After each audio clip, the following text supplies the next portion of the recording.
Marlène, Marco et Jean-Claude, sélectionnés par Dieu, nous sommes très heureux de te retrouver. Et nous te proposons le thème d'aujourd'hui, J'ai observé. La référence se trouve dans le livre de Marc, chapitre 10, au verset 20. Marc, deuxième livre du Nouveau Testament, chapitre 10, le verset 20. Marc 10, verset 20.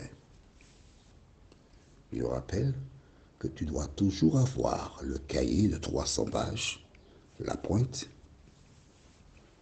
la Bible surtout. C'est pourquoi je donne les références en fin de causerie, afin que tu aies le temps de chercher et de lire en même temps que moi. Et si d'aventure, je te donne une explication qui est contraire à la référence, tu commences par m'envoyer un message pour qu'on puisse s'entendre, communiquer.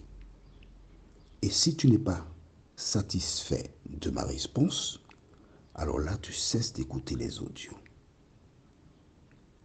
En contrepartie, si tu trouves à travers les audios les réponses à tes questions, il te suffit d'appliquer dans ta vie ce que les audios t'apportent et que tu as lu, tu as vu et reconnu comme étant la vérité. Que penses-tu? Bien.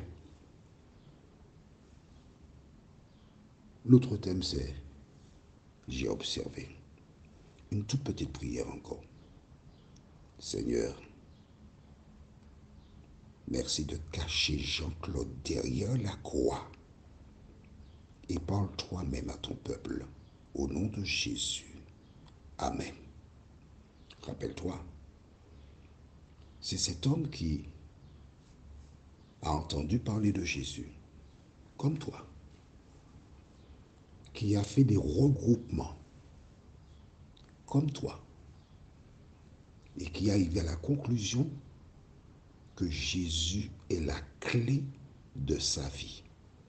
Je ne sais pas si tu es déjà arrivé à ce stade-là. Et il attendait le moment propice pour rencontrer Jésus. Apparemment, il ne l'avait pas vu plus tôt. Il est intéressant de voir que nous sommes dans Marc chapitre 10. Le livre de Marc contient que 16 chapitres, donc pratiquement 2 tiers de la vie de Jésus, il reste qu'un tiers. Et c'est à ce moment que cet homme va vers Jésus. Avait-il entendu parler plus tôt? Nous l'ignorons. Mais ce que nous savons, c'est qu'il a entendu parler de Jésus. Jésus passait probablement dans sa ville. Il n'a pas renvoyé à plus tard. Il n'a pas dit, bon, j'irai voir les sacrificateurs, les scribes, les pharisiens, les sadducéens, pour leur demander leur avis. Il a été vers Jésus. Il s'est prosterné. Position de soumission. Position de disposition. D'attente des ordres de Jésus. Il y a posé une question. Nous allons relire la question. Pourquoi nous la lisons? Parce que probablement des personnes viennent pour la première fois et il faut qu'elles comprennent ce qu'elles lisent. Marc 10, verset 17. Comme Jésus se mettait en chemin, un homme a couru. Il ne marchait pas, il a couru. Donc il a couru vers Jésus. Vois-tu, quand tu vas vers Jésus, c'est pas là où les bras croisés. Il faut accourir, il faut courir. Parce que Jésus est l'antidote du poison de cette vie. Il a couru. Et qu'a-t-il fait d'autre ensuite pour montrer son engagement? Et se jetant à genoux devant lui, pour m'aider, lui demanda-t-il, que dois-je faire pour hériter la vie éternelle? Je suis sur cette terre-là, mais ce qui est important pour moi, c'est d'avoir la vie éternelle. Ce qui est fondamental pour moi, c'est d'être sauvé au retour de Jésus. Que dois-je faire? C'est ça la question. Et que répond Jésus, verset 18. Jésus lui dit, pourquoi m'appelles-tu bon? Il n'y a de bon que Dieu seul. Tu notes avec moi qu'il était à genoux devant Jésus. Jésus ne lui a pas dit, relève-toi. Jésus ne lui a pas dit qu'il ne doit pas se prosterner devant lui. D'accord? Pourtant, au chapitre 4, il a dit à Satan, tu adoreras le Seigneur ton Dieu lui seul. Mais à cet homme, il ne dit pas, relève-toi. Il accepte qu'il soit à genoux à ses pieds. Pourquoi? Tout simplement parce qu'il est Dieu. Tout simplement parce qu'il est Dieu. Il continue en disant, il n'y a de bon que Dieu seul. Tu connais les saintes lettres. Tu connais les commandements. Tu ne me commettras point d'adultère. Tu ne tueras point. Tu ne déroberas point. Tu ne diras point de faux témoignages. Et tu ne te feras tort à personne. Honore ton père et ta mère. Il lui répondit, et c'est ce qui nous intéresse aujourd'hui. Il lui répondit, Maître, j'ai observé toutes ces choses dès ma jeunesse. Amen. Jésus a cité quoi? Les 10 commandements. Il a répondu à la question de cet homme qui lui avait demandé, que dois-je faire? Je suis conscient que j'ai quelque chose à faire. Que dois-je faire pour hériter la vie éternelle?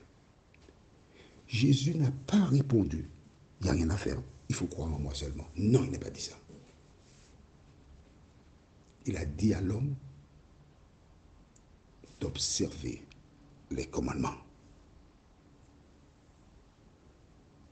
Et l'homme de lui répondre, j'ai observé toutes ces choses dès ma jeunesse. Alors, c'est très important.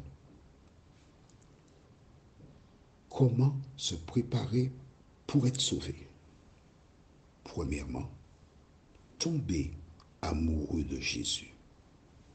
Attention, il y a une mode ces jours-ci, tu as compris, c'est pas la mode, hein? C'est pas la mode de chez nous, sans rire et sans frapper. Bien. Tomber amoureux de Jésus veut dire quoi?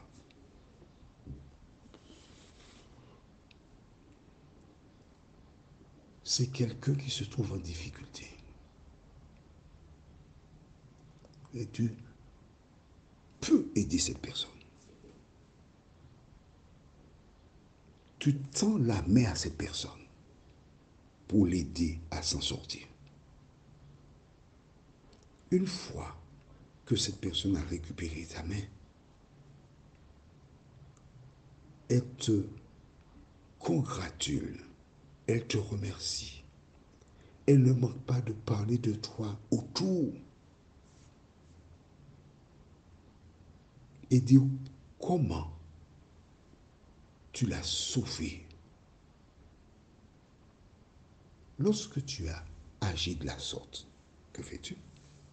Exactement ce que Jésus a fait pour la race humaine. Jésus est mort pour nos péchés. De son vivant, avant sa mort, il a ressuscité les morts. Il a nourri des foules. Et à travers ses actions, il montre qu'il est en mesure de prendre soin du peuple qui a placé sa confiance en lui. Nous sommes d'accord? Et à partir de cela, m'ayant racheté, ayant fait de moi un étranger qui devient maintenant un citadin, qui devient maintenant une personne qui a le droit.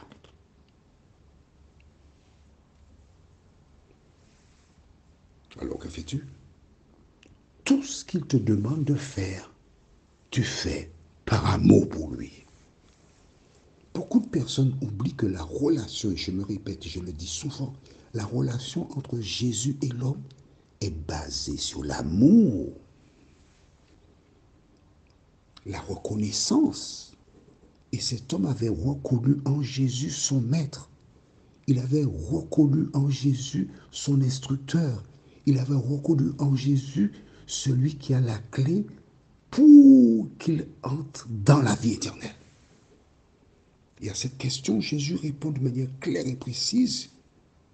Tu connais les commandements? Par rapport à la question, oui. Et Jésus continue en mentionnant. On est d'accord? Et si on devait continuer, tu verrais ce que Jésus dit. Et quand il a fini de dire, parler des commandements, le jeune homme lui répondit quoi? J'ai observé toutes ces choses. Mais malgré ça, je me demande, est-ce qu'il n'y a pas quelque chose d'autre à faire pour avoir la vie éternelle? Y a-t-il autre chose? Prions. Seigneur, merci pour la parole. Merci pour tes bienfaits. Merci pour la vérité. Merci pour l'enseignement que tu nous dispenses. Merci de continuer d'éclairer tes enfants. Et que toutes celles et ceux qui avaient des questions trouvent leur réponse. Fais du bien à tous, Seigneur. Nous t'avons prié au nom de Jésus pour ta gloire éternelle. Amen. Nous poursuivrons prochainement dans Marc 10, versets 21 et 22. Marc 10, versets 21 et 22. Qu'a dit Jésus par rapport à la déclaration de cet homme? Marc 10, versets 21 et 22. Et le verset dit, enfin, le thème, il est dit, tu auras un trésor. Il me tarde de te retrouver. Que l'Éternel continue de te bénir et de garder dans toutes tes voies. À très bientôt.